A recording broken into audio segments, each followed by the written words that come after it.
Shalom, Barak to Yahweh, Ba'ashim, Yahweh Shai, Ba'ashim Makakadash. All praises and glories definitely due, especially in the times we're living in. Much respects to the apostles and others of Great Millstone, and to all the brothers out there doing the work. I'd say Shalom. All right. We're going to title this pretty much Build Back Better, all right, which is a short video here, 2 minutes, 15 seconds. And basically what you're watching is basically the pride of Esau, all right? But there's a lot to that, people. And very simply, they shall build, but the Most High and His Son, Yahweh Bashim Yahweh Shai, will throw down. You got that? And where do we read that? Malachi 1 and 4, where the Lord calls them the border of wickedness. All right? He tells you they shall build, but that He will throw down. Okay? And that they're a people, a nation, whom He have indignation, which is righteous anger, forever with them. Do you understand that? What backs that up? Romans 9:13. Jacob have I loved, but Esau have I hated. Okay? You can't get away from this. Okay? To deny the word of the Lord is to deny Him. All right? Esau is rebelling against the Lord. As a matter of fact, to simplify it for you, all right? The Edomites represent the left-hand side of the Lord. And what they are doing, as you well know, there's no physical third temple being built in Jerusalem. Okay? And you've heard a lot of rumors and nonsense and fairy tales about such. There's no, temple being built out there. Okay? The third temple is spiritually being built by the right-hand side. All right? The true followers of Yahweh Shai, the Mashiach. Okay? Who are Israelites. Okay? Made up of the Negro, Latinos, and Native Americans. Plus we have, all right, those that are scattered into the other nations that look like those nations, speak in that nation's tongue, but nonetheless, they're Israelites by the seed of their fathers because we were scattered into all Gentile heathen nations. You understand? So don't get it twisted. Keep it real. Anyway, what they're doing on the left-hand side is the Tower of Babel. All right? It goes back to Nimrod. Okay? The Tower of Babel. All right? That's what they're building. They're Satanists. They're Luciferians. All right? They want to bring in their new world order. Okay? Which spiritually is the Tower of Babel. You understand? They are rebelling against the Most High. They are opposed to the Most High. Do you understand? All right? And hopefully you'll have better understanding when we're done with this lesson. Let's get with the video, and we're going to get right into the lesson. All right? Shalom.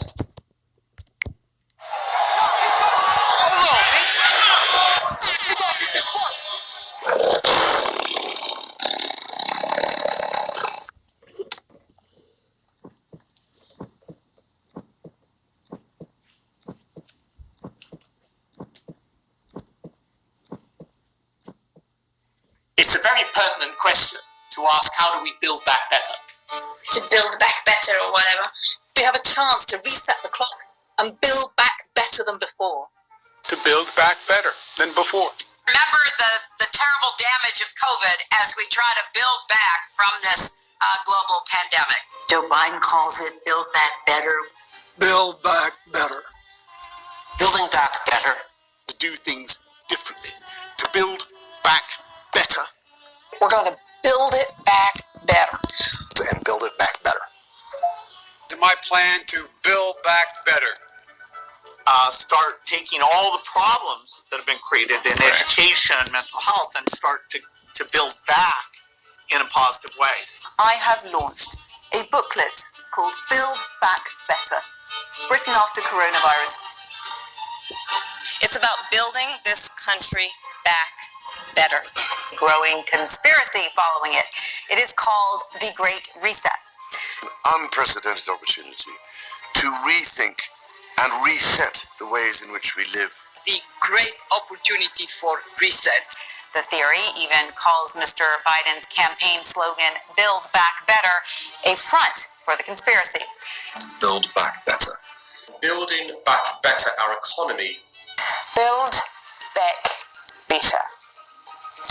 All elements of the Great Reset are fundamental to building the future we need. This pandemic has provided an opportunity for a reset. It's a big effort some would say to build back better. We would say to really have a great reset. Conspiracy.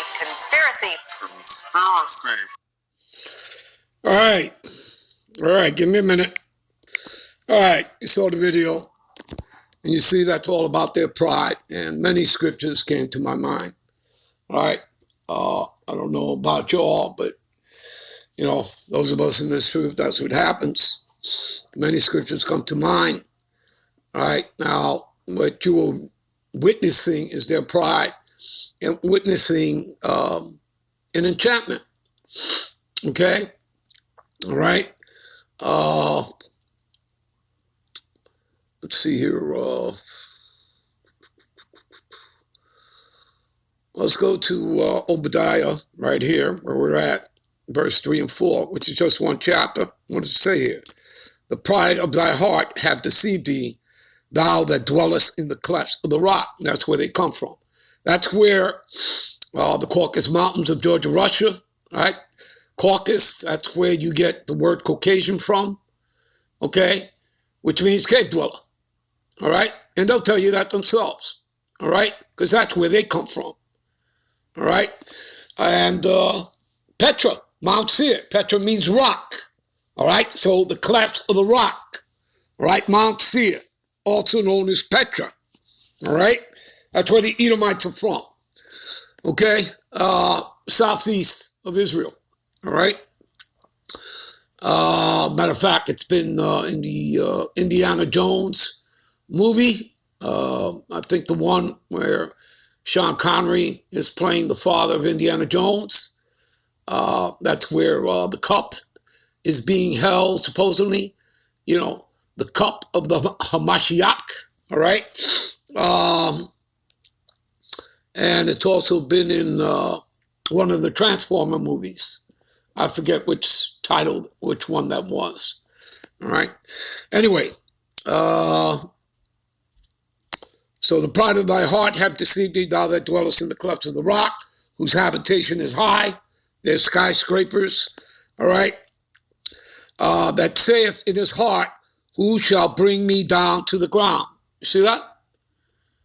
There's his pride. Right there. Put forward, okay? Manifested by the Lord to you, all right? And remember that the Lord made him to be what he is, all right? He's the wicked. You'll see that, all right? For thou exalt thyself as the eagle. What's the eagle? That's an allegory. That's symbolism. That's the symbolism of the Edomites, the nation of Edom. Look at all these Edomite nations. This goes back to their Greco-Roman empires. Okay? Who else has the eagle on their flags? Okay? And on their arms. All right? Well, again, they're prideful about their arms. All right? England, right? Great Britain, the British, the French, Spain, right? Germany, right? France, England, Spain, Germany, America. Okay, do you understand? Edomite nations, right? And though thou set thy nest among the stars, thence will I bring thee down, saith the Lord. You see that? They never went to the moon. Okay? What's his name? The great director, Stanley Kramer. All right? Who directed many films. Okay? He did that film, about the bomb, with Peter Sellers and George C. Scott. And I forget the actor that at the end of the movie, he's riding the ICBM missile. I think it's Slim Pickens is his name. All right. So that was Stanley Kramer, right? And he admitted before he died, you could find this on YouTube on a video. He admitted that he filmed, the moon landing in '69. It was all filmed. And many people already knew about it. All right. Okay. Anyway, let's move on here, shall we? So what else came to mind? Let's, this God complex. Let's prove to you about that, all right? Let's go to Isaiah, all right? Let's go to Isaiah 14, all right? 12. Okay, let's see here. We'll pick it up here, verse 12. How art thou fallen from heaven, O Lucifer? All right. Now, a precept comes to mind. What is that? Luke 10 and 18. Give me a minute. And what does it say here? Luke 10 and 18. And I beheld Satan. And again, this is not talking about the spiritual entity Satan, because Satan means adversary. This is talking about the human counterpart here on earth. This is talking about Esau. So I beheld Satan as lightning falling from heaven. That means falling out of his power, because he's in his heaven. He's in the power seat. You people understand? Give me a minute. All right. So that's how it gives you understanding when you read this in Isaiah 14. How art thou fallen from heaven, O Lucifer? And Lucifer, again, is not talking about Satan. Lucifer means light bearer. And they are the light bearers on the left-hand side, the Illuminati, the international banking families, Rothschilds, Oppenheimers, Rockefellers, etc., etc. 13 families in all. That's your cabal, that's your shadow government. And it'll prove that as you read down, when you get to verse 16, it'll tell you it's talking about man. All right? Anyway, we're going to end this here. We'll pick it up in part 2. We'll be right back with part 2. Shalom.